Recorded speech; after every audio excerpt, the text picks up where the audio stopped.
Hey girl, welcome to Rooted Radiance, the women's health podcast dedicated to helping you improve your health, grow, and radiate with confidence.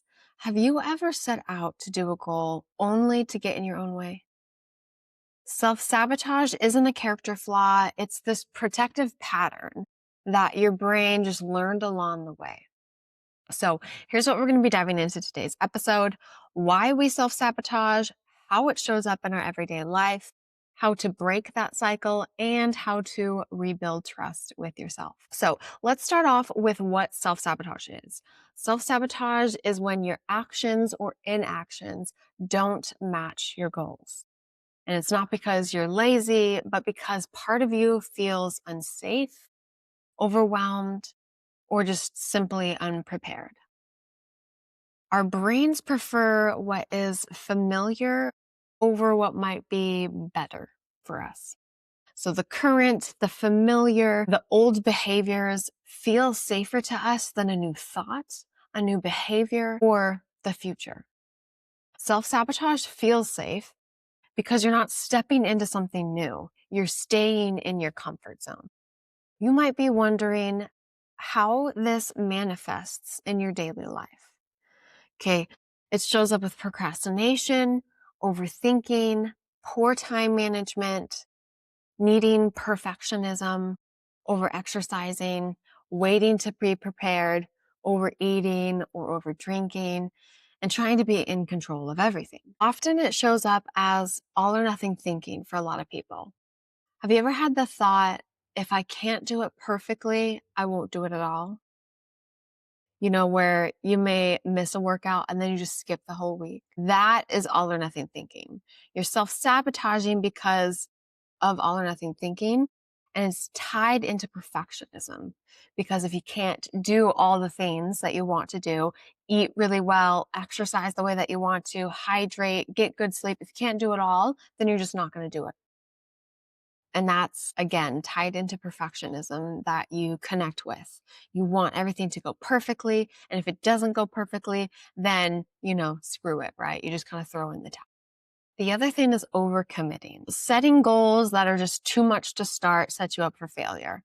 In episode 3 of the podcast, I talked about the most common mistakes I see people making when they set New Year's resolutions or goals in general.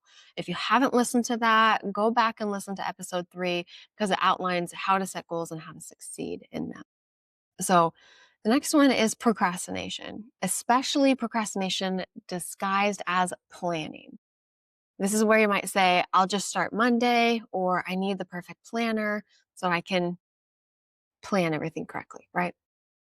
At first, it sounds good because you're trying to plan, but it's really just procrastination.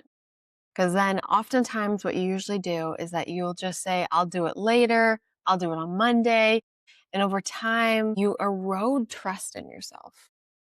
You built this pattern of breaking promises to yourself, and it just continues over and over. And then you erode that self-trust that you had in yourself. Because again, you're pushing it off, or you're like, I'm going to plan this later. I'm going to do it on Monday. And when you don't do it, when you don't plan it, and you push it off over and over and over again, you don't trust yourself anymore. And then you think that you will fail. Okay. And the next one is just that: fear of failure and fear of success. What if I can't maintain it? What if I fail? What if people expect more of me? Fear is a tool of the enemy. When you're fearful, it paralyzes you and it keeps you stuck where you are instead of growing into your full potential. You can also fear success. So you can fear failure and you can fear success, right? What if you make it? Will other people in your life have more expectations of you? The fear of success can cripple you because you may feel some anxiety or some from judgment from those around you, or you might feel like you don't deserve. The other way that this can manifest in your daily life is having an identity mismatch, right? Where you want to be healthy, but you still see yourself as someone who struggles. And because of that mismatched identity, you just don't take action. This is something I talked about on my Discipline Diaries series on Instagram. You can self-sabotage yourself if you do not identify as the woman that leads a healthy lifestyle, enjoys going to the gym, cooks mostly at home, etc. Add whatever else onto that list for yourself. You probably have identified with at least one of those self-sabotage ways that, it shows up in your life, either from the past or what you're currently doing. So now you might be thinking, well, why do we do this? Why do I do this? Why do we as humans do this? The first way is that your nervous system can feel overwhelmed, right? Change feels unsafe and it's overwhelming. So your brain, again, pulls you back to what's familiar. It's likes its safety little. The first way is that your nervous system feels overwhelmed. Okay. Change feels unsafe and overwhelming. Remember that your brain pulls you back to what's familiar. It likes its little comfort bubble, but you don't grow in your comfort bubble. But that's one reason why we do this. Another reason is that you don't trust yourself anymore. I alluded to this a little bit earlier, but past failures create doubt, right? So let's say you tried to lose weight before and were unable to lose the weight, or maybe you lost the weight, but you couldn't keep it off. So then you doubt yourself. Maybe you tried some fad diet and you couldn't stick to the diet. So again, you don't trust yourself to stick to something. Over time, this just adds up. So you subconsciously expect yourself to quit. So you do. You expect it and you actually do quit, or you stop, or you don't even try anymore. If you keep telling yourself this story, this old story that you can't do it, it doesn't work, you did it in the past and it didn't work, you will not win that. The next reason is that you're trying to change too much at once, right? You feel overwhelmed, you shut down, and then you self-sabotage. And it's a cycle that repeats. And this happens because of overcommitment. Trying to change too much, you're overcommitted. Again, I would encourage you to listen to episode 3 of the podcast to avoid the mistakes on setting goals and to actually win and succeed in your goals. So another reason why you self-sabotage is you could be using shame as motivation. Because shame never creates long-term change. It actually keeps you shackled.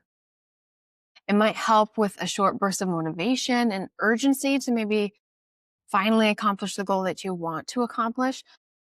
But again, shame is a chain that shackles you down and will cause you to turn to your old ways. Shame will tell you, you always mess this up. You should be further along. And it's that little voice in you that takes you down. It doesn't help you win, it takes you down. And also those thoughts over time, they really just create burnout and avoidance so that you don't actually continue to take action in your goals. Now, the last reason why you self-sabotage could be because you just haven't built the identity yet. Habits follow identity, not the other way around. So you can't force yourself into a new habit or lifestyle with the same old mindset that you had. You need to identify as the woman who is and does the thing that you're trying to be consistent with. And then your habits will reflect. Okay, let's talk about how to break that self-sabotage cycle. Okay, and the first thing is awareness. It always starts with awareness because you can't change something if you don't know what it is. You have to name it without judging it. So whatever it is, name it to bring that awareness to it. So you can actually see the pattern that you're doing. So ask yourself, how am I self-sabotaging? Right? I went over some different ways that we self-sabotage. Which one did you identify with? Was it the all or nothing mindset, overcommitting, procrastination, fear of failure or success? Is an identity mismatch?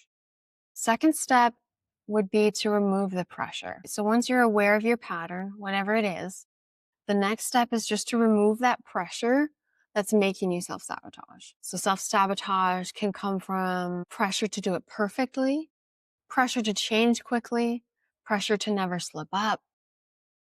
So, for example, if you experience like the all or nothing mindset, you might tell yourself, I can do this imperfectly, and that's okay. Or doing one thing for my health is better than nothing.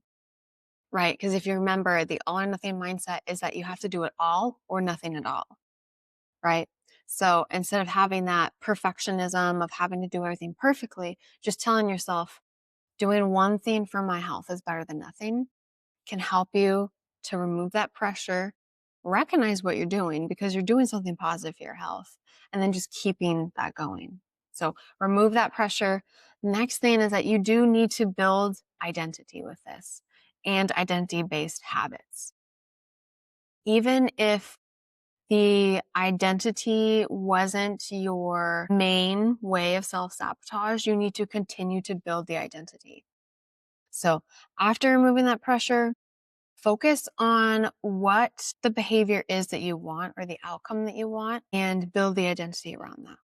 Because the truth is, you cannot build consistent habits from an identity that doesn't believe it can.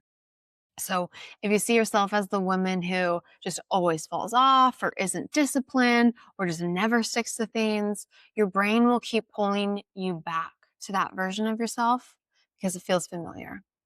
And it feels familiar because you've been telling yourself this. Maybe one thing happened in the past, but you keep repeating it like, oh, I just always mess up. I always mess up. And now that has been a belief that's been instilled in you. So you have to rework on what you believe.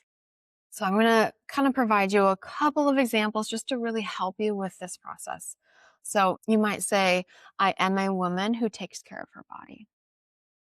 And then maybe when you tell yourself that, maybe you can do one simple thing to prove that to yourself. So let's say that you cooked at least one meal at home. Maybe if you're normally eating out often, maybe say, I'm going to cook one meal at home every single day. And that shows you that you take care of your body, you're nourishing your body with the food that you cook out. Something else you could tell yourself is, I am someone who shows up even when it's not perfect. So, maybe let's say you're called to an earlier meeting at work than maybe you expected. It's not the perfect timing for you to do a workout you wanted to do, but you choose to do a 15-minute workout with the time that you had before getting ready and heading to work. So instead of like maybe the hour or 45 minutes you had planned, maybe just do a 10 to 15-minute workout, but you still did it, even if it's not perfect or what you wanted to do. Or maybe you could tell yourself, I'm a woman who keeps small promises to herself.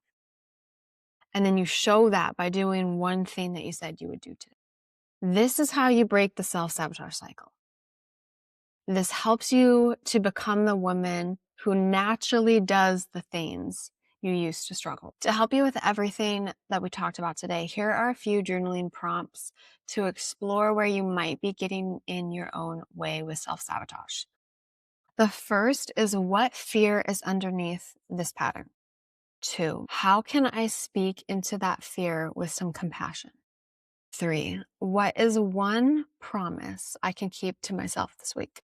4, what identity am I holding on to that no longer fits me? And what identity am I trying to grow into? 5, what would it look like to support myself instead of pressure myself? 6, what emotion am I avoiding by putting X habit off? 7, where am I expecting perfection instead of progress? I'll put those journaling prompts in some show notes for you, but thank you for spending time with me today. I hope this episode really helped empower you to break the self-sabotage patterns that have been holding you back for so long. If this episode resonated with you, it would mean so much to me if you followed the podcast on whichever platform you listen from. And please leave a 5-star review because it helps other women find this podcast that need it. I hope you have a great day, and I'll see you next episode of Rooted Radiance.